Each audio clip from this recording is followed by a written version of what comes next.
Welcome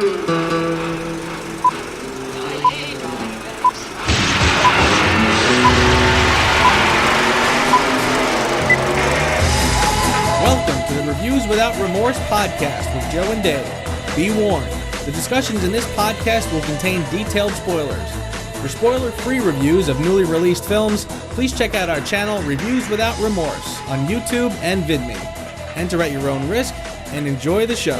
Welcome to the podcast that is one person and two alone. I'm the man who paints his bedroom rather than going to a barbecue, David. And formed mostly from a memory of a man is my partner in the shimmer, Joe. This is episode 70, and in this show we will discuss Spider-Man Into the Spider-Verse gets a more fleshed out story trailer. Are Joe and I still on board? Stay tuned, true believers. It's a remake. It's a sequel. We're both right. Halloween, the sort of remake sequel written by Danny McBride, gets a trailer. Is it the boogeyman or a piece of crap? And then, Alex Garland is back, and this time, he's leading us into Annihilation. Can the Ex Machina director charm Joe and I again? Let's see. Just a reminder, this show is mostly pre-recorded. Joe is on sabbatical for one more week. We pre-recorded this just for you folks, so enjoy. Miles! Yeah? Gotta go! If you want me to drive you, we gotta go now. No, Dad, I'll walk. Personal chauffeur going once. It's okay. Seriously, Dad, walking would have been fine. Breaking news, Spider-Man saves the day again. Spider-Man. This guy swings in once a day, zip, zap, zop, Nancy. Accountability. Speed up, I know these kids. Yo, Miles, man, you get arrested? Gosh, don't cops run red lights? Well, yes, some do. But, not your dad. In your universe, there's only one Spider-Man. But there is another universe. It looks and sounds like yours, but it's not. My name's Miles Morales. Do you find the animation style compelling or off-putting, out of curiosity? I find it to be pretty wild, actually. I do like the animation, although it does seem to have some mild inconsistencies. Like, I think maybe they're trying to sort of mesh a couple different styles. For the most part, though, I think it works pretty well, especially given the subject matter. Yeah. What we're talking about, ladies and gentlemen, is Spider-Man Into the Spider-Verse. The first full trailer has premiered that actually gives a bit of storyline. The general idea is that Spider-Man is kind of like aloof, would you say? Aloof mentor to Miles Morales? Well, put it this way. I don't know if I'm getting the story yet. It strikes me as they're really kind of going off into left field and saying, well, as long as we're going to do this, let's kind of go crazy and see what we can do. And I'm getting the vibe that I guess there's some sort of like a multiverse happening, and we got different incarnations of Spider-Man. And one of which I'm going to guess is kind of like the Peter Parker, not the Peter Parker we know, but for some reason he's kind of like sagging out of shape and kind of a goofball Peter Parker, I guess. Well, Peter Parker originally was a goofball to begin with, but that's a whole other story. But a different kind of goofball. This is like Bill Murray kind of goofball, not Sheldon Bill kind Murray of goofball. Stripes goofball, yeah. Yeah. Yeah, I don't know. The original Spider-Verse story had to deal with the multiple dimensions of Spider-Man having to fight against a group of basically spider vampires who feed on the life essence of humans with spider powers. And all the Spider-Mans across all the different multiverses get together to fight these creatures. And, you know, you've got Spider-Ham. It was actually kind of a fun part of the series. It was written by Dan Slott. Like, when I say every incarnation of Spider-Man, I mean every incarnation of Spider-Man. Like, 60s Spider-Man from the 60s animated show shows up. And he dies. And, you know, the Spider-Man from the fighting game Marvel vs. Capcom, he shows up. Every single Spider-Man at some point makes an appearance. It was kind of fun and cute. I don't know if they're going in this direction for that. I like that they're introducing Spider-Gwen. Spider-Gwen has become a very popular character. In one of the multiverses, Gwen Stacy was the one that got bitten by a radioactive spider. Right. She's the spider person of that universe. Okay. And that's actually been a decent title. Enjoyable. So, I don't know, introducing it this way, I mean, it sucks because there was this one issue where regular Spider-Man, our Spider-Man, the universes in the Marvel universes, Universe 616 is considered to be the main Marvel timeline, the one that the entire Marvel universe is known as. And so when Spider-Man 616 met Spider-Gwen, it was actually quite an emotional little moment that was really nice in the comic. This isn't the Peter Parker that I know, so it's kind of like, I don't know if it's going to have that same type of depth. That said, it sure looks pretty. I don't necessarily... I kind of agree with you that the animation looks great, but sometimes seems inconsistent in some kind of weird artsy way.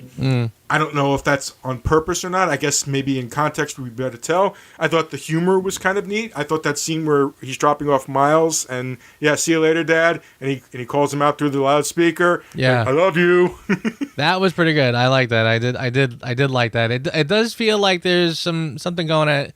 When I first saw the teaser trailer, I really didn't know what to make of it. Now that I've seen it a little more fleshed out, there's a lot of it that I kind of like, that being part of it. The story with the father and everything.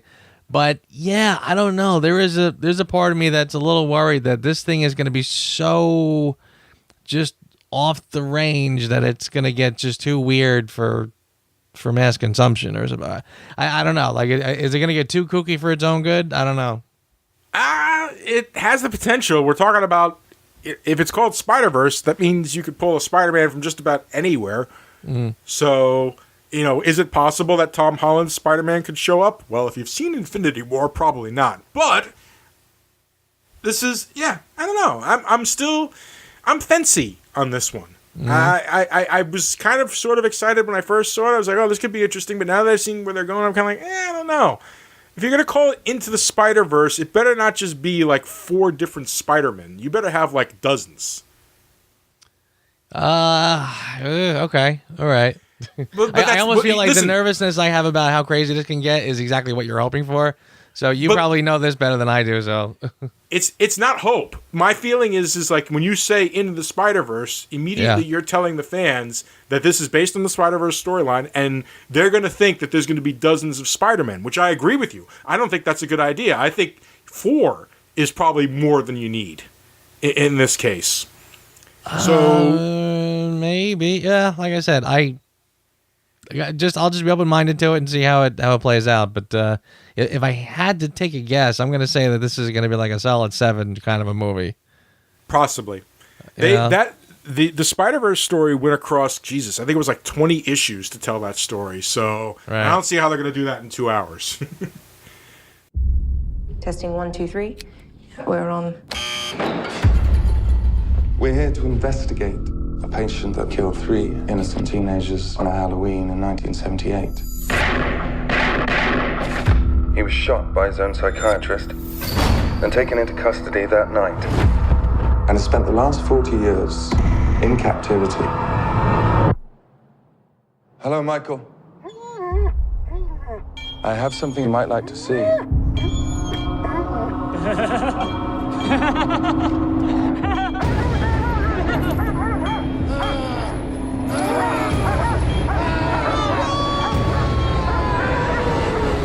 So let me see if I can give you the gist of this movie. This is Halloween. It's not a remake. It is a sequel. It's a sequel who, when the writers and directors went to John Carpenter to talk to him about it, he got so excited by the concept that he said, I will write the music for this new Halloween movie that you're coming out with. So I can kill him. But he's not directing it. He's not directing it. This is actually being done. Oh goodness! I damn it! I should have looked up the IMDb before we started. My bad for not doing that. But we'll get back to that. The basic gist with this: it's being directed by David Gordon Green, and it stars Jamie Lee Curtis, Judy Greer. The basic gist of it is that this is the actual sequel to the original 1978 Halloween. That's the gist of this. Now, is this when you say that, are you saying that they're ignoring the other sequels and pretending that this was a sequel? From Halloween 2 up, ignored. Oh, okay. Okay, it's being written by David Gordon Green and Danny McBride. I believe they used to do a bunch of TV shows on HBO, like hold on a second. I apologize for not being better prepared, ladies and gentlemen. But it's actually Danny McBride was the one that came up with the original concept. He's been on shows like Vice Principals. It's a current show on HBO. Eastbound and Down. He's more of a comedy writer more than anything else, and he actually got Jamie Lee Curtis. He actually got Nick Castle. Nick Castle. Do you remember who Nick Castle is? The name is familiar. He played Michael Myers in the 78 movie. He's back as Michael Myers. Really? Yeah. Okay. All right. Yeah. So they've got the original cast. They've got John Carpenter writing the music, and they're taking it as a story of that after that night. That first movie was the only movie. Every other movie does not exist. There's no Brotherhood of Thorn. There's no Supernatural. None of that stuff that has happened. Heck, they're even like forgoing the Michael is Laurie's sister brother plot. They're even forgoing that. They're just taking this as a sequel that happens 30 years later. That's okay. That's interesting to me because they've brought Jamie Lee Curtis back to do a couple of the sequels, or at least I mean, didn't you do the H2O and something or other? Yeah. So this is some kind of weird alternate universe. This is the oddest of all reboots as far as I'm concerned. Yeah, right. I mean, it's funny. It's like you said, it's not a reboot. It's a sequel, but it's a reboot of the sequels, really, if you think about it. I mean, that's really what it is. They're rebooting from halfway, or after the first one is done, and they're jumping into the middle of the franchise and rebooting from there. Right, that's exactly interesting, yeah. And I was wondering, I said, why are they just calling it Halloween? Like, aren't they going to call it Halloween Part something or other, or Halloween subtitle? But no, they just called it Halloween. So I'm like, okay, but like I said, I mean, it's very clear that this is a sequel. It's not a remake. So, all right, but now I'm starting to get it. Yeah, I thought I thought the trailer was okay. I was on. It was funny. I almost said to myself, like, they seem to be ditching a lot of the campiness and trying to sort of make this a very realistic slasher film. And again, is that the right way to go? I don't know, but okay, I'll have faith. I mean, it seems pretty scary. Some of the things that I saw in the trailers were like creepy as hell. Which is the point. They're trying to get it back to basics, so to speak. Yeah. The Michael Myers went from being just, the boogeyman to this supreme supernatural being, part of a cult, and right, blah blah blah, and all that stuff. It got to this level of complications. Like, one of the things you and I have spoken about is like sometimes the simple story is the best. What is wrong? We agree. We agree, and we like movies that challenge, duality. We don't mind a movie that's not pure black and not pure white. We like those gray areas. We absolutely would love that type of nuance. But every once in a while, it's nice just to get a straightforward, here's the bad guy, here's the good guy, here's the situation, go. Yeah. This is what we have been bemoaning. And I feel like this is a hearkening back to the purer time of the slasher flick, where there was no nuance. They just were who they were. And after the god-awful atrociousness that is Rob Zombie's remake, this is a welcome breath of fresh air as far as I'm concerned. Yeah. I'll tell you this right now. I hope that this is a franchise that you and I never cover, because I don't know if I could keep up with all the various incarnations of this story. Joe, I make you this vow. I may ask you to review this Halloween and potentially the first Halloween, especially now that basically you now have a bookend that kind of deletes all those other ones. Right. They're pretty much giving us carte blanche to ignore all the rest. So yeah. Yeah. So we could just do, if we decide to review this, I say we review the 1978 and this 2018 one. Boom. Right, well, we will discuss it. We actually, I'll tell you what, that's something I wouldn't mind doing is, I don't think we did it this year necessarily, but working in a few horror movies in the month of October would not be a bad idea. Okay, but with all the horror movie series that are out there, let's just stick to let's find something. Yeah, let's stick to the greats, exactly. The Shining. Let's start with The Shining. All right, we will discuss it. Okay. But yes, Halloween. I am looking forward to it. I can't believe I'm actually looking forward to a Halloween movie. I'm very curious to see where they're going. If this movie gets the creator of Halloween excited enough to say I will do the music for the movie, I'm in. Yeah. That is saying something, and that John Carpenter music is very iconic. So yeah, that we could have something here.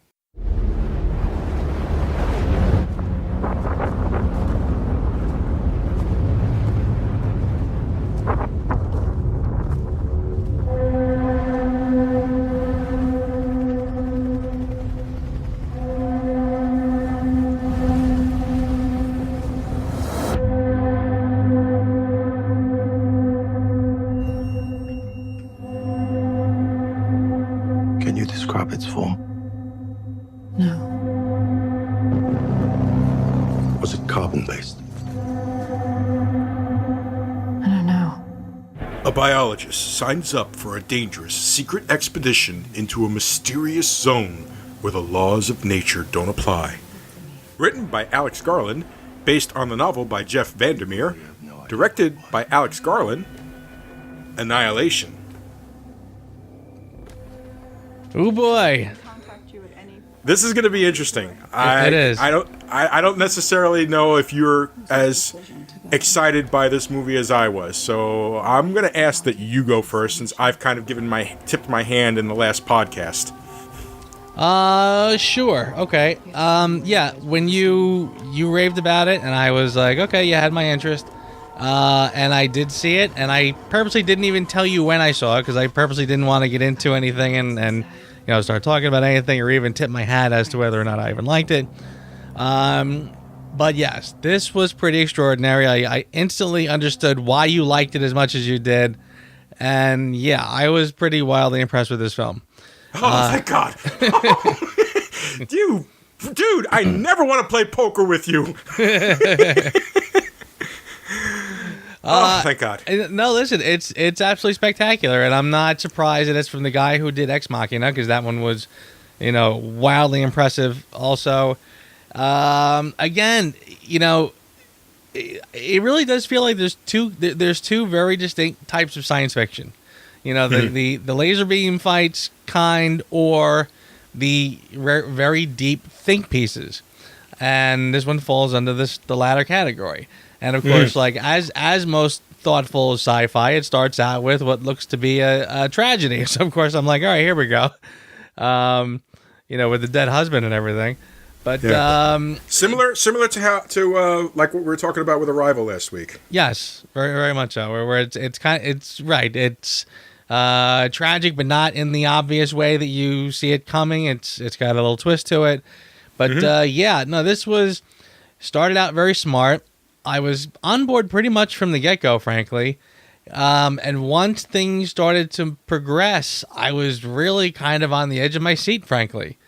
Yeah. I at no point did I, again, it's one of those things where little hints and plot points are revealed to you slowly, and as they start to come along, you're like, all right, okay, all right, I see where this is, and boy, does it create for some chilling moments. I mean, this was, this was kind of, if I remember right, this was marketed as a horror film, and it is horror-ish, I suppose, But again, it's more of the smart thriller kind of way. I mean, I was reminded instantly. I mean, first of all, there's it's hard not to associate it with Invasion of the Body Snatchers. There was a very eerie, very similar to those, even to different versions of that film, frankly. And even the first Alien. The first Alien popped into mind once in a while. But I mean, on every count, yes, it's a chilling film. But it's first and foremost, I found it to be a very smart, science thriller, frankly. Yeah. Oh, I'm so happy to hear that. Because I mean, I my love for this movie, I gushed, and I did as much as possible to gush without giving any idea of what was going on. Because truly, ladies and gentlemen, here's the way I'm going to explain it to you now. If you're listening to the show, you have not seen this movie, I highly recommend that you just take our recommendation, walk away now, and please go enjoy this movie. Yeah. Don't listen to us talk because we're going to be giving you clips and things that we saw and observed and so on and so forth throughout and honestly, it doesn't do it justice. The beauty of this movie is that each segment is a layer that builds upon itself and, shall we say, divides into an additional scene later. Ah. Well played, my friend. Thank you very much. So from here on out, we are going full spoilers. Please, again, we recommend. I assume you're recommending this movie. Highly recommend it. Okay, same here. Thank you. Welcome. Thank you for coming to the show. Come back and hear the rest. Here you go. Okay, Spoiler. from what really got me about this movie, I love the subtle things. First when she's talking, she's a biologist, and what does she happen to be talking about? Cell replication. It's the first thing she talks about in the movie, and it's the theme of the entire movie. And the little subtext, not even in your face. It's not like they're like pushing you into it. It's subtle. Even the frickin' song when she's painting the bedroom, the Crosby, Stills and Nash song, "Helplessly Hoping." There are one person. There are two. They are two alone. They are three together. They are for each other. I mean, my God. Okay. I just even rewatching it this morning, and I did just rewatch this morning, and you can hear the excitement on my face. You can hear the excitement on my face. You can hear the excitement in my voice. As I was watching it, the second time you're watching it, I don't know if you've watched it once or twice, Joe. I saw it originally, and I saw it again today. Yeah. Okay, so then you understand what I'm saying, that you notice a lot more as you go. This is one of those movies that definitely, but the first viewing is perfect, but the second time you watch it, you notice all the little subtle hints along the way. And it's engaging, and it's one of those rare movies that engage you, but if you think about it, if you break it down to brass tacks, not a lot happens in the movie. Like nothing, like not really a lot of, like, you look at IMDb, it says adventure, drama, fantasy. Okay? I feel like adventure is overstating it. I think it has like these little moments that happen, but they're not the main crux of the storyline as far as I can tell. Oh, I don't know about that. I would think if you use the word of adventure as frankly, in the most classic terms, as a quest, a journey, I would definitely say that this falls into that category, frankly. All right. Okay. I stand corrected on that one. But I get what you're saying. It's not like they're not globe-trotting and, whatever. It is a pretty contained story. The true set pieces of them happen rather quietly. Even down to the ending. It's like at one point they've been in for several days, but nobody remembers them being in there for several days, which is freaky enough as it is. Yeah. They come upon first this shack where there's this albino alligator, which was kind of freaky, but then they come upon a old military base where a previous expedition led by Natalie Portman's husband originally, played by Oscar Isaac. And can we give some credit to Oscar Isaac, showing that this is a guy who actually does have amazing acting ability, just hasn't really... You see him in like The Force Awakens and and The Last Jedi, and you see him here, and you realize he is wasted on those movies. Yeah, naturally, of course. I agree with you. Well, I mean, here, Ex Machina was great, too. To the point where I actually I didn't even know until much, much later that was even him. Oh, yeah. The man is quite amazing. So anyway, they come to the campsite, and they're setting up camp, and they find like a note for those who follow, which is basically a flash drive with a video, and it's a video of basically Oscar Isaac trying to demonstrate what the hell is going on out here by cutting open a guy's stomach to show that there's like worms living inside of his damn stomach while he's living. Yeah, while he's still alive. Yes, and there was more tension, and just like even the second time through, I was still sitting there and my hands were kind of over my mouth being like, shit. Yeah. You know? Yeah. This is, kind of going back to when we talked about Mother. I remember you made the comment about how you realized this was the kind of movie that you wanted to sit down, with or without a cocktail, but sit down and be able to sort of give it your undivided attention. Mm-hmm. And I absolutely completely agree with that with this film. This is one of those where you really do want to sit down and, if you have the house to yourself and then you turn the lights out and just be able to focus on this film and just take it all in. Because, it is one of those kinds of movies where you don't want to miss anything. All those details, like you said. I mean, I remember the scene, with the alligator when the thing first comes at them. Right. And at first, you don't really you don't think anything of it because, I guess they're down in the area with swamps and there would be an alligator. And then, of course, as it comes at them, it opens its mouth and you can see like the rows and rows of teeth inside that doesn't make a lot of sense. Yeah. And so, of course, you're like, what? And, again, that was pretty... the art direction, by the way, in this film was phenomenal. Oh, God, some of the best. I mean, they are really, when you realize what this is, like, this is kind of like, a world where, animal and flora and, can kind of mix and combine and do different things. The things that they come up with are pretty, fascinating to look at, but also eerie. Yeah. Like... I like. Well, you know how they call what do they call it with CGI characters when they like the kind of cross Valley? Between the Uncanny Valley, kind of sort of like that because there's a familiarity and yet an alien look to it. Like here, like people talk about like take Avatar, okay. Fine movie, very imaginative, beautiful, and all that other stuff, and like.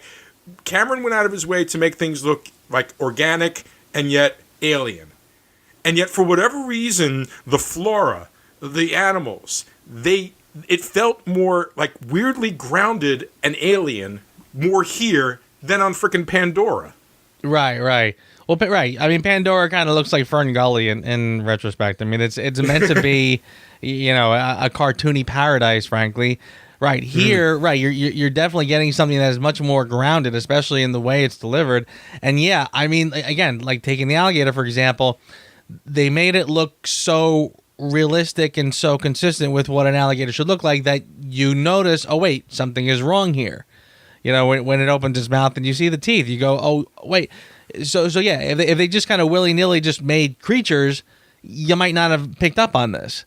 But again, they wanted you to see, like, this is not correct. This is, they wanted you to notice when things were wrong. And with that in mind, I thought, wow, they did a spectacular job. Yeah, the production values. I mean, technically, this is a Netflix movie. This was produced and financed by Netflix. They released it into theaters, and they released it on Netflix, like, shortly after. And that's amazing. Like, I mean, this to me is a blockbuster film. I don't know why it was so... I guess I'm answering my own question because Netflix went out to do it and they did. Yeah, it's one of the things I love about Netflix. They're willing to take chances with material that like no studio's gonna approve this. No way. Yeah. It's like we need an action sequence here. We need a better love story. You know, why can't she fall in love with the guy that she's having an affair with? You know, those are the type of notes you freaking get from these places. Yeah, yeah. Like, oh God, even that was like so subtly done. Like, you know, when the first time she's waking up in the shimmer and she's remembering, you know, having sex, and then it pans down to the guy who at the beginning was like, "Please come to the barbecue. Don't, you know, paint the house." And yes, like, yes. What? Yeah, I right, and it was great too because you're wondering like, is this something that happened? Is this a hallucination? Yeah, that was right. That was interesting, but yeah, it does. It explains itself, of course, but. It completely does. Like, you know, every time you think, wait a minute, why is that? It's like, oh, okay, you know, it's like all of a sudden there's Natalie Portman. Here comes the albino alligator, and she's on her knee, and like whoever did her training, bless them, because she looked like a freaking soldier in that shot. Yeah. I wasn't blinking. You know, gun was steady in her hand as she was firing each shot and everything like that. And it's like, was she a soldier? And then like literally a minute later, it's like, yeah, that's how I met my husband. We were soldiers, but then I went to academics after I got out of the army. Right, it's like, okay, yep. You explain that away. Yeah. Just the thing I love about this movie is that it builds itself up in layers, and the layers aren't always like time important. Like at one point, in the movie, you know, I thought it was a cute moment. It's like the first time you actually see Natalie Portman's character with Oscar Isaac character, Lena and Kane are their characters' names. And they're just lying in bed together, and she's explaining about how, you know, one of the flaws in humanity is that we have a gene that basically deteriorates. That's why we get old and everything like that. And it's you think it's just kind of a throwaway scene, and it kind of is, because it kind of gives us an idea of who these two characters are. But on the other side, it's also giving you clues as to what's to come. But the interaction that was between them was just so beautiful and fluid, and it was like, God, these people are just so in love with each other, et cetera, so on and so forth. And then later on, they cut to a shot when he's being deployed. And she wakes up, and he's just kind of put a glass of orange juice down. And she's looking at him, hey, and he's like, his entire expression has changed. He's almost like he's become the man that came home at the beginning of the movie. All right. And right. You just think this is, you know, oh, he's, you know, got to be because, you know, a guy of war, until you find out later on that you realize he found out about the affair. And that's why he was treating her that way. Oh, and why he canceled their last day together. Oh, yeah. Later, the second viewing of it is when I realized that I suspected it the first time. Well, without giving too much spoilers into my own life, trust me, I know that expression on a man. And Oscar Isaac nailed it. I misread that because I was actually wondering. I mean, the fact that he had to leave, I just assumed, okay, well, he's got to leave, and he doesn't want to make a big thing out of it. He's got to go. Doesn't want to prolong it with a big, long, you know, mushy goodbye. When she did say to the other guy later. And of course, that was sort of interesting. The way she ends the affair with the other guy. You know, she's pretty harsh with him, and the guy says something to her like a little nasty. He goes, "You know, it's not me you hate, it's you." And she's actually no, it's you too. I thought that was pretty good.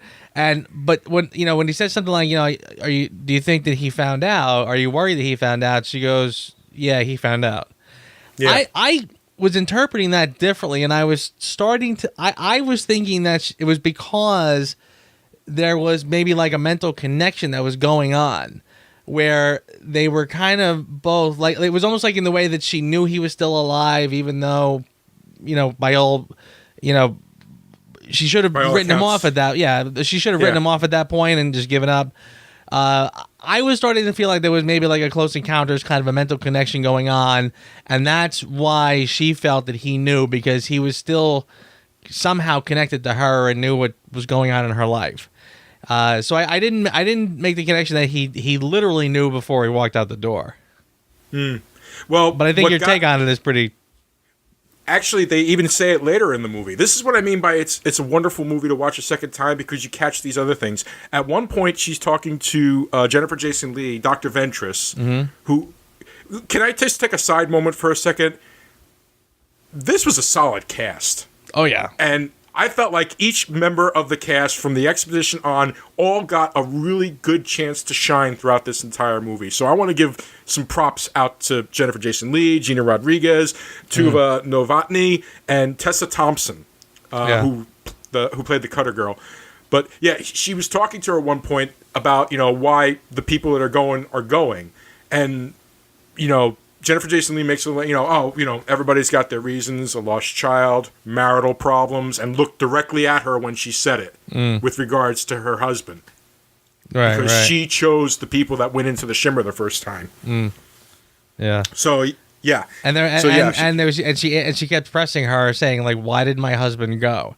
And she said, are you asking me which incidentally, by the way, was one of my favorite discussions in the film, by the way. Ex Machina I remember watching Ex Machina, and there was a moment in the film where they were having a discussion. This is after he meets the AI for the first time, and the AI is actually flirting with him, and he realizes this, and he asks the guy later, he says, why did you add a sexual element to your AI? And the guy comes back, he says, why do we get out of bed? Why do we do anything? He goes, I can make it smart, but I can't make it have a will to do anything unless there's a drive to have sex, to procreate. And I remember that was one of the moments in watching that movie where I perked up in my chair and went, wow, this is super smart. Like it was really like, I'm like, wow, this is really I was loving the hell out of it all of a sudden. This moment in this film had a similar feel where she's pressing her, saying, why did my husband want to go? This is a suicide mission. And she said something like, are you asking if your husband was suicidal? She goes, because there's a big difference between suicidal and just self-destructive.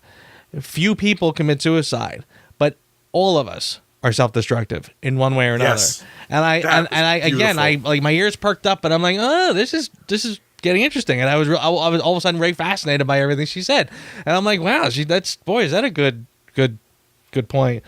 But yeah, that might also go to what you're saying, because maybe she was worried that she drove him to take this mission because he was feeling so depressed because of the affair.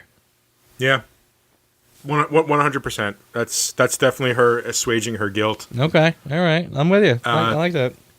Yeah. But, every single one of them, every person that walked into the Shimmer had a reason for being there. Ventress was dying. The shepherd, the girl, oh, God. The kind of Frenchy-sounding girl who she first bonded with, lost a child. Josie was a cutter. I don't remember the tough girl's, Anya's motivation, but I know she had one. But, as we go along, it's just, what? One of the other things I loved about it is right at the beginning of the movie, out comes Benedict Wong in his little hazmat suit, and he's asking Natalie Portman, where's everybody else? And she's like, I don't know. He's like, what about Dr. Rednick? I don't know. What about Dr. Shepard? I don't know.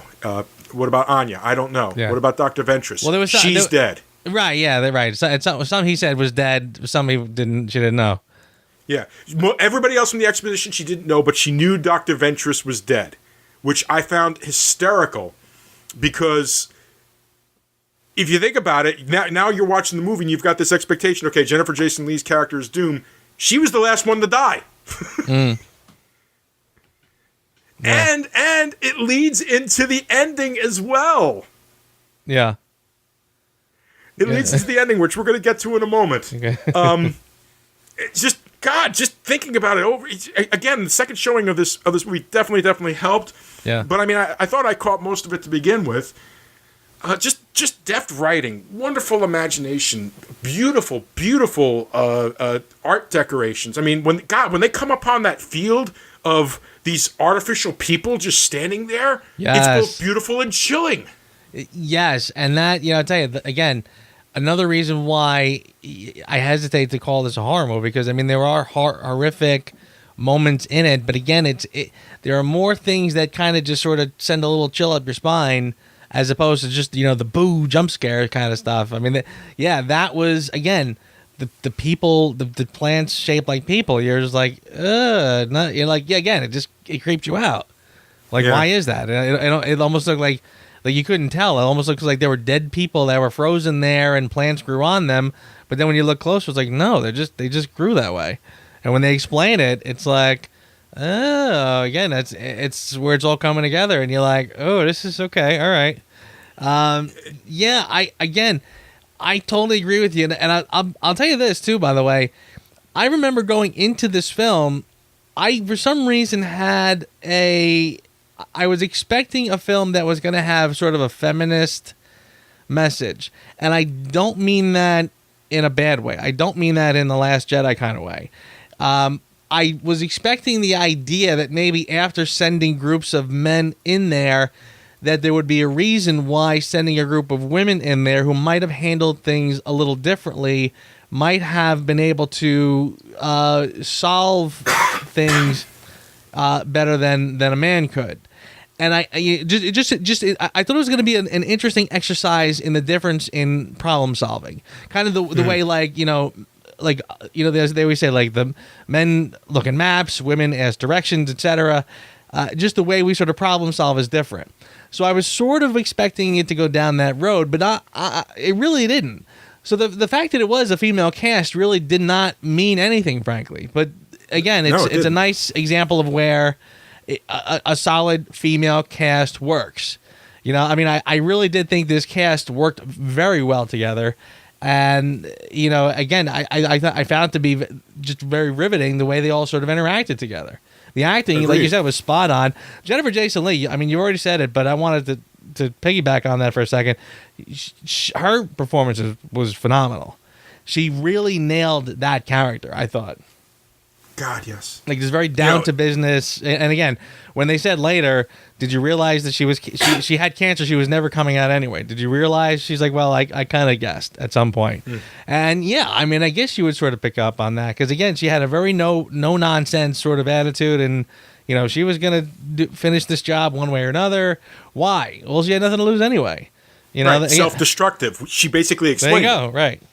Absolutely self-destructive. And they didn't even go for the cliche. You know, the cliche to clue the audience into that would have been the every 5 minutes or something like that. Didn't even go that way. Exactly, yeah.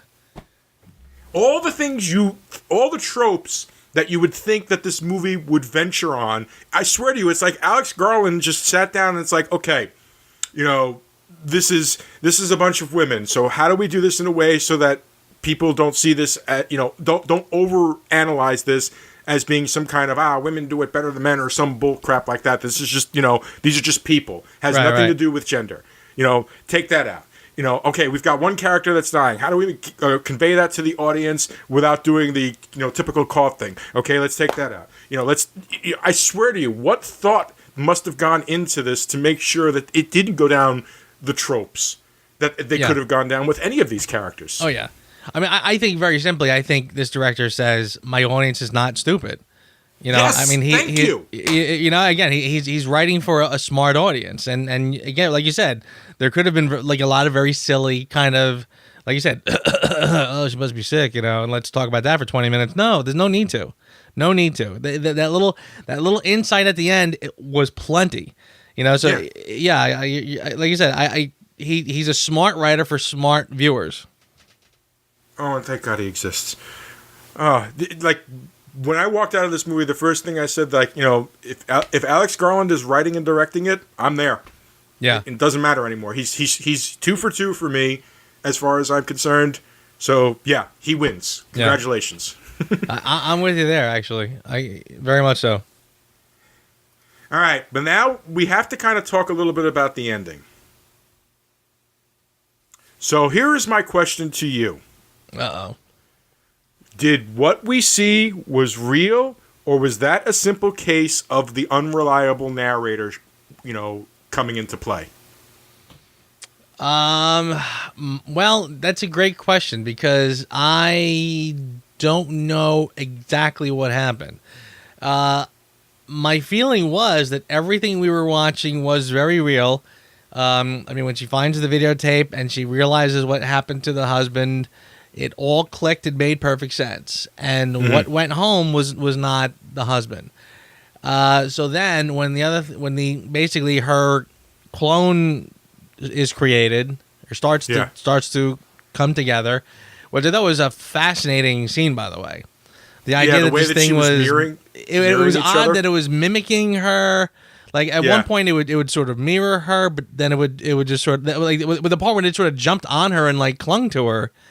I wasn't sure what was happening there, because again, in the video you didn't see it trying to kill Oscar Isaac. It just made him and whatever. And Oscar Isaac was going to die because his essence was taken over by something else or whatever. So I wasn't really sure what was going on there, to the point where when they woke up, and again, there was 2 whole scenes where she gets knocked down out cold, basically. Mm-hmm. So when they wake up, they still seem to be in the same position. So again, I was wondering, am I supposed to miss the idea that they had already done the switch? Because again, basically, Natalie Portman's character looks like she's giving the clone the grenade. And Right. Natalie Portman looks like she escapes. But then, Right. of course, at the end, the very end, is her with Oscar Isaac, and the eyes light up, and you're going, uh-oh. And now you're kind of doing one of those moments like, did Natalie Portman come out of there? Did the clone come out of there? Was a little switcheroo. One of those things that's like badly done in other films, by the way. Alien Covenant, looking at you. Mm-hmm. So to be honest with you, I'm not sure. Because I was pretty sure, again, even after the second viewing, I was pretty sure that I watched Natalie Portman walk out. And maybe she was just still infected enough that when she got home and met the Oscar Isaac clone, that something was going to awake in her to continue the transformation or something. I'm not sure. I'm not sure. I'm not really sure what I saw at the end of that, to be honest with you. But I'm pretty sure I saw Natalie Portman come home. Yes. Here's the way I looked at it. Especially after the second viewing. First of all, I wasn't a big fan of the eyes thing kind of confirming it. Okay? That's like the end of Inception and you see the top fall. Right, okay. It kind of takes away from it. I felt that there were other things to indicate, no, this isn't Natalie Portman. This isn't original Natalie Portman. This is new and improved Natalie Portman. And what it was, there were 2 things to me. The first clue is the fact that at the beginning of the movie, when they ask about all the other people that have died, and she says, I don't know. And then we say, what about Dr. Ventress? And she says, she's dead. Mm-hmm. The clone, of course, would know she's dead because the clone was there when the clone was born, when Dr. Ventress died, became energy, and that became part of the clone. Oh, okay. That's number 1. Number 2 is that the idea of that the fact that their brains were kind of in sync. Maybe at first she did believe that she was the clone and it was the regular person that was doing it. It's hard to say. This once it became the alien brain. Remember that one of the things that happened all the time was the answer of I don't know, and it's not simply about them being obtuse. It's just about their perception of reality as they're trying to, get a grip on this reality. Right. Like even Oscar Isaac, at one point they're showing the video of Oscar Isaac's character saying, see Lena, and you hear the clone say, I will. And when he goes, it's like he doesn't even understand why he's there, even though it was obvious he asked why he was there. So even something like that is kind of a switch of perception. The last line of the movie that is said is when Oscar Isaac asks, she asks Oscar Isaac, "You're not Kane, are you?" And Kane's response is, "No, I don't think so." And then he looks at her and asks, "Are you Lena?" Yeah. And she says nothing. Right. Yeah. No, that's a good point. And it's interesting because again, 90% of me wants to say I am pretty sure that Natalie Portman got home, burned down the entity that was there, and we all live happily ever after. But then again, you sort of, the question is, the fascinating thing is that you don't know what this entity is and how it works and what it seeks to accomplish. And Right. again, I mean, there's a reason why this is called Annihilation, because I do believe that this is the even Jennifer Jason Leigh's character says it, and basically I think it's the understanding that we have been taken over. It's just a matter of time. So yeah, again, setting fire on everything and burning everything down, and her getting out. Okay, but has the damage already been done? Is the Oscar Isaac character and Natalie Portman, are they already infected? So basically, they can just sort of now they're on the outside of the shimmer, which was the goal in the first place, possibly. I mean, again, you would assume that the goal is to get people on the outside now to start taking over the outside part, and whatever this is that came here is going to take over. And I did find it fascinating too, by the way, when she said they asked her, but it came here and it attacked us, and she's like, no, it didn't.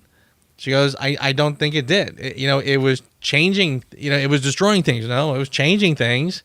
Doesn't mean she was defending it.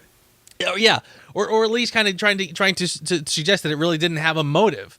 What if this just got here by accident, and this is what it is, and this is what happens. Maybe it was, never had a motive to come down and take over or do whatever, but, it just sort of landed here and whoops, and now this is what it's going to do. And for practical purposes, yeah, I guess it's defending it, but, I think she was trying to convey that it really just didn't have a motive, an evil motive to take over the world. It just did what it does naturally, and that was to have an effect on its environment, and things will change. The line that you're talking about that she says goes, "It's not like us, is unlike us. I don't know what it wants or if it wants, but it'll grow until it encompasses everything. Our bodies and our minds will be fragmented into their smallest parts until no one part remains.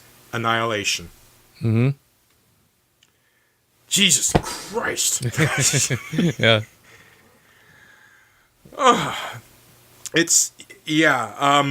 My personal take on it is that the clone came back, and that because the parts that took place in the Shimmer were being told by Natalie Portman's character to the head scientist guy, she was the narrator of the story. She became the unreliable narrator of the story. And I can almost see more so her, exploding the phosphorus, and when she realizes that the clone's getting away, well, screw it, I'm crawling down this hole and destroying it all. As opposed to what really happened. Because when the clone was on fire, and it started setting things on fire, because phosphorus burns hot and for a long time, so it takes a while for it to go out. It's walking around, and then it crawls down back into where it came from. It had to know it was destroying as it was going along. Mm-hmm. So I kind of feel like this was definitely a case of the unreliable narrator, because, she's not going to give away that I'm not 100% sure what I am. I am a newborn baby with memories that I don't even understand, which is the way the Oscar Isaac character was when he first came home. I like your theory, but I don't know that I agree with it, because I think that, again, even though her character is fuzzy on certain things, who's dead, who's alive, who's whatever, mm-hmm. she is relaying the story. I mean, she's relaying the story pretty much from beginning to end, that if she doesn't know anything that Natalie Portman knew, she would not be able to recount. Right. So, I mean, she's relaying that whole entire story, with too much detail, and so there. I forgot the other part I was going to say, but that's all right, man. It's a movie of tremendous depth. It's a movie that's. I know what I was going to say. Okay, go for it. The character was able to say, we found the lighthouse, we found everything burned, and we found so basically he was able to substantiate everything she was saying as well. Mm-hmm. So yeah, I would have to say that either the memories went with the clone, or or that is Natalie Portman, but just Natalie Portman who has been affected enough that she can still, she's still infected and bad things are going to happen. I don't know. Hard to say. I'm pretty sure they do basically say yes. This is Annihilation, and this is a story of the end of the human race as we know it. Right. Yeah. So I mean, even with that kind of optimistic ending, when everything gets burned down or whatever. But I do agree with what you're saying about the thing kind of stumbles around, sets everything else on fire, and it does all burn down pretty easily and efficiently. Yeah. Oh God. Almost like the cocoon. I mean, like it doesn't need the cocoon anymore. Right. Yeah. Well, does it understand enough about the biological functions of humans that it needs to be a man and a woman to procreate? Could that be why it decided to burn it all down after it cloned itself?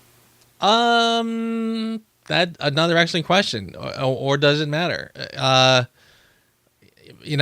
I mean, you're assuming that it needed to get Natalie Portman back with Oscar Isaac. Maybe not. Maybe it's just kind of dumb luck that they're the two who made it out. From what I understand, this movie is based on a book that has a series of books, actually, within it. So and from the little that I've read, I haven't read anything else about the books, that there were changes enough within there were enough changes done to the movie version that like the fans were like, I guess we're not going down such and such path. So I kind of have to wonder if maybe maybe there's a story there that we're not going to get now.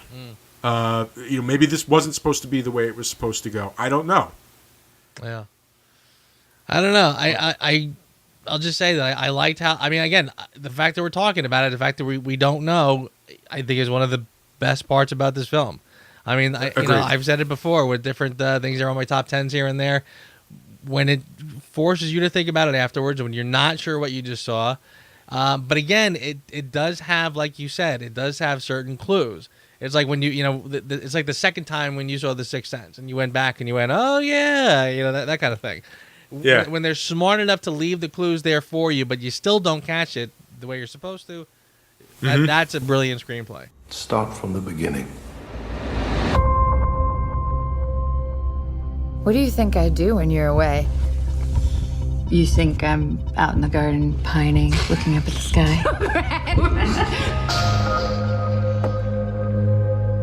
Why aren't you here? I gotta leave a day early. I gave this movie a 9.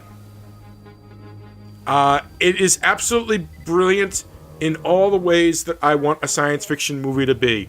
I want it to be challenging. I want it to feel real. And I want it to feel, to me, really good science fiction. Like, when we were talking about the Avengers, one of the things that kind of irked you a little bit is the fact that Tony Stark's suits just keep getting more and more advanced, seemingly beyond the possibility of science. Okay?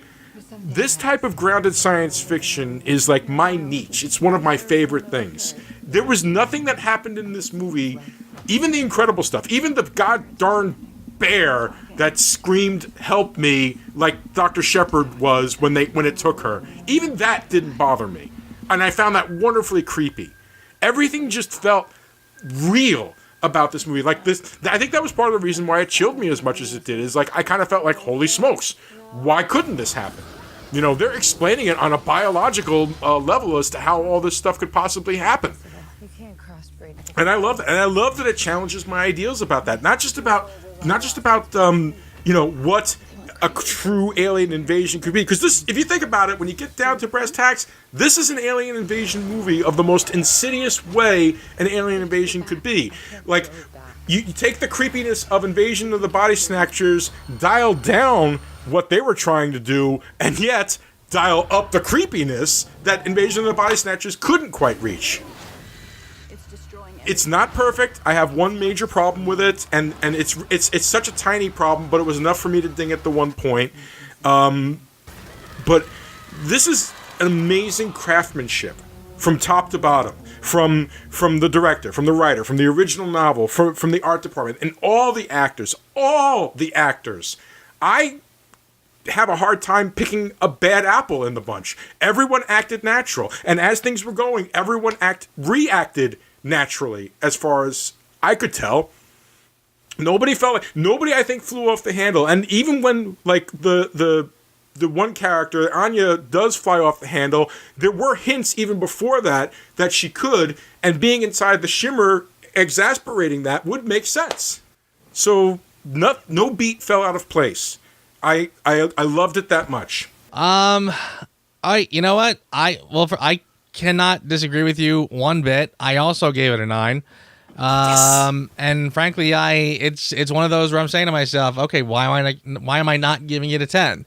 I really can find very little wrong with this film. If anything, I find it to be one of those rare screenplays that are just airtight, perfectly perfect, frankly.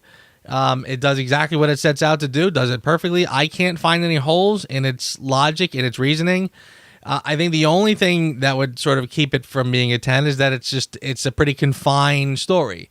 It's not an epic tale. It's not, a bigger over the top film, would probably hit that 10 spot.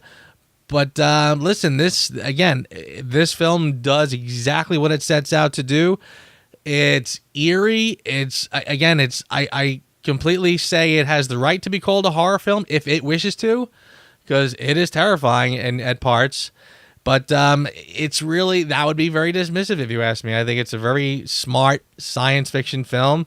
And as I said, we always imagine that the alien invasion is going to come in the form of flying saucers and people and whatever, shaped like us, just a little weird looking. Mm-hmm. But you know what? In reality, I think we're going to have something else that looks a little bit more like, just the science. Science works one way on this planet, doesn't work this way on another planet. And when the two collide, you're going to get some scary results. Oh, God. Good point. So, yeah, I think a 9 is completely justified. I think it's a pretty fine film. And, again, it's one of those very, very, like I said, watch it when you have nothing to do. Watch it when you can focus on it. Give it your full attention, and it will reward you. Yeah, 100%. This is not a movie you could just play in the background. This is a movie you want to drink in. Kind of like what we said about Mother. The only difference between this and Mother is soul crushingly heavy that it's hard to want to watch it again. Whereas this movie is just kind of it's not a joy. It's a nice level of creepy as opposed to the the slapping in your face kind of. Yeah. There is sort of a titillating kind of fascination with it that you are drawn into it and you are kind of fascinated by what you see. Yeah. I agree with you. Well, Joe, what about Who Asked You? Like I said, Who Asked Me?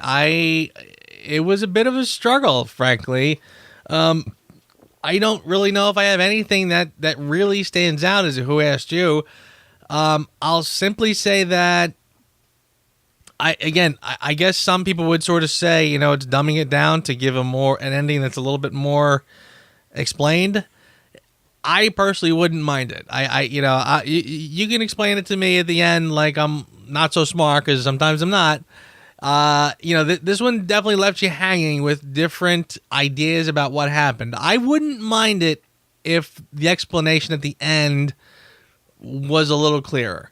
And that's not a ding. It's literally not a knock at all, because I think that is simply an artistic choice, and that artist's choice might be different than mine. And I agree that to explain it might be, maybe to a lot of people that would be a buzzkill, and let it just hang. Let me worry about that and think about it later. But you know what? Again, if there is an explanation there, I wouldn't mind getting. In fact, this is right around the time where now I can go find videos on YouTube, ending explained, Annihilation, and see what people say. Yeah. But again, that's the closest thing I have to a knock. Weirdly, we're kind of in the same page, because I feel like my thing was I was enjoying it right up to the very last shot. The last shot where the camera looks at Natalie Portman and the shimmer is in her eyes. Yeah. And I was like, thanks a lot, guys. You couldn't have just left it vague. You couldn't have just let it just hang there. Have it be a question. You couldn't have just let it be vague. You had to kind of be like, here you go. I feel like you would have enjoyed the ending better if the shimmer did not appear in her eyes, because then it would have left it like, whoa, what the hell? As opposed to now, it kind of feels like that ending you saw, and then when you see the shimmer in her eyes, contradicts each other, and that's why you're kind of having a problem with it. And I have a similar problem with it. Kind of, yeah. I mean, it's almost like basically we're kind of, did the ending give us too much, or did the ending give us too little? I don't know. Like you said, it gave us just enough to kind of go, wait a second, am I not getting it right? Yeah, I'm not sure. I think if it had closed, I think enough information could have passed by, because they show Oscar Isaac's eyes, kind of like he's holding her, and you see Oscar Isaac's eyes, and they're wide and unblinking. And then they cut to her holding him, and her eyes are also wide and unblinking. And I think if they would have just closed on that, it would have been enough to be like, wait, what? What? Yeah. That would have been the top not falling over either way if they just left it alone. Yeah, exactly. I really feel like, and it does. I don't think it kills the movie, but it does change your perspective on. This is why I ask when people have seen it. One of the things I ask them is the character of Lena the unreliable narrator, because there's no way that the clone burnt itself up and then found its way out of the shimmer. There's no way it burnt up. It went on fire. So there's no way it should have been able to get out of that. So then, if it is a clone, how did it get out? One of the things I noticed, and maybe this is not really that interesting as I think it is, but I noticed that the clone for a long time kept in that weird shape where it had no skin. It was like that kind of shimmery, outside skin. Yeah, whatever. Kind of like an endoskeleton. Yeah, right. And it hadn't really started to look like Natalie Portman just yet. Almost the very end, when she's literally pulling the pin on the grenade, does the thing start to look like, again, the face is not there yet or whatever, almost like a blurred out version of Natalie Portman. One of the things that I noticed was that the clone now is... Not only is it looking like Natalie Portman in the face and in the hair, but it also had clothing. Right. Now, I'm saying to myself, okay, now is that a clue? Or, wouldn't the clone just kind of take the organic parts of her and basically come out naked? Or can it interpret the clothing and just sort of see that is part of who I am recreating? And since it is able to recreate flora as well as fauna, maybe it can create clothing out of the thin air or out of the cells or whatever. So maybe it's not so much of a clue. But I did sort of say to myself, maybe that's the moment where I'm supposed to be realizing the clone is now looking back at just sort of the blurry version of Natalie Portman, and handing Natalie Portman the grenade. So again, does that mean something? I don't know. It's hard to say, but I love that we're discussing it. Right. The fact that we're talking about it means that this movie worked. Yeah, 100%. 100%. All right, for your consideration, sir. And I got to be honest with you, I had a very hard time pointing out one particular thing that outshined anything else. So good luck. This again was tricky. I will probably, and I kind of feel like this is almost sort of a cop-out, but I will let it be the team of the female actresses in their roles and the chemistry between them which again carry the film. Again, the concept is great, but it easily could have been overshadowed, I think, had you. And I'll even say this: I think if it was a team of males, it might have overshadowed a lot of the story. I think the fact that it was women in these parts, and you need that emotion, you need to see them really starting to come unraveled. Which I think, again, if you had, game over, man, kind of thing, as much as I love it in, when he's doing it in other films, if you had that here, if you had the machine guns blasting at the, the alligator and certain people acting a certain way, it probably could have gotten a little dismissed as being too generic. Generic soldier characters, and like they wouldn't even ask her, like, why? How can you shoot the machine gun so good? If it was guys, because every guy can shoot machine guns, right? Yeah. So yeah, I really did think I thought the chemistry there worked really well, and I thought it really. And again, I said before that I was sort of expecting kind of a feminist kind of solution, sort of. And like I said, I don't mean that to sound dismissive, because I think, frankly, it's really not a feminist message. I think a feminist message would be, look, women could do everything exactly the same as men can do, if not better. No, what I was expecting was something where we sort of acknowledge the fact that women would handle it differently. And because, men have different gifts than women have, and women have different gifts than men have, that the women would have found a different solution that we hadn't considered.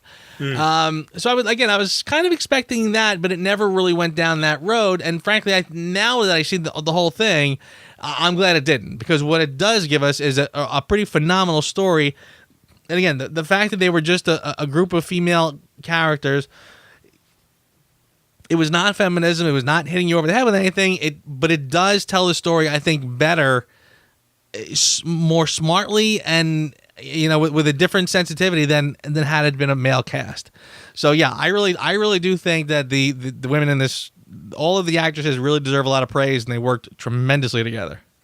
100% agree with you there, man. And excellent observations, if I may add. For me, man, it was nearly impossible. This is what I wrote down.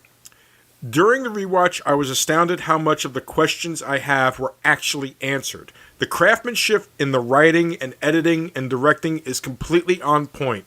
Nearly nothing was spoon-fed, and everything was there to understand. So I guess what I'm saying is, for your consideration, Alex Garland. There you go.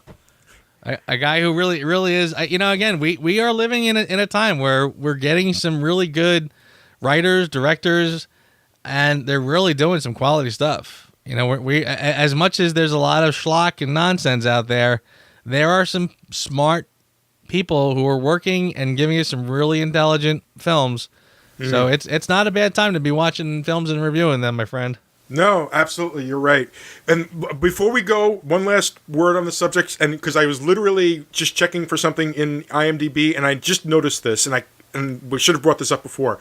It seems that this was originally a Paramount Pictures movie, and the financier at Paramount wanted them to make changes to the movie as it being too intellectual and too complicated. And the producer, Scott Rudin, sided with Alex Garland and gave him director's cut. That's why Netflix is involved with this movie, because Paramount wanted to wash its hands of it. Netflix picked up the international distribution of it in order to get it out there. All right. Nice job, Netflix. Thank you. Thank you, Netflix. You've got a subscriber for life. There you go.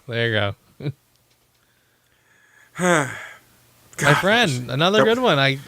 Nice. I like that we're again, Mother, Arrival, this one. I like that we are kind of, finding the little cracks in the schedule and filling them with our kind of, smart movies that, things that are little are think pieces that really kind of impressed the hell out of us. Indeed. That we wanted to take some time to talk about. So again, I think this has been a nice exercise in talking about things that are off the beaten path, but that people should absolutely take the time and check out.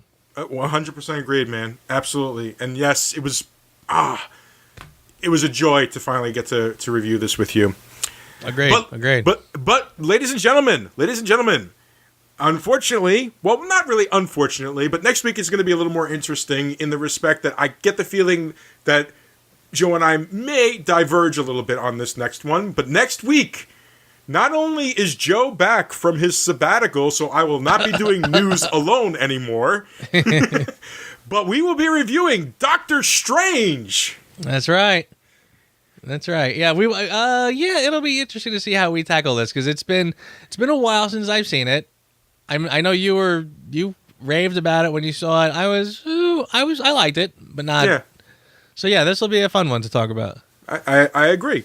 Although, as you even said in my top for the 2016, half the reason was because I love the ending. But we will talk about that when we get to that. So until next time, sir, keep convalescing. Thank you, sir. Thank you. And we'll see you next time, ladies and gentlemen. See you in a week. Thanks for listening to the Reviews Without Remorse podcast with Joe and Dave. Join us here every Thursday for a new episode. And be sure to check out the Reviews Without Remorse channel on YouTube and VidMe for spoiler-free reviews of new releases, as well as in-depth discussions of current and classic cinema. If you enjoy this podcast, please consider becoming a patron.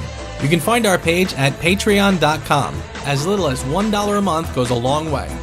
All clips in this podcast are used for commentary and critique, and is considered fair use. No copyright infringement is intended.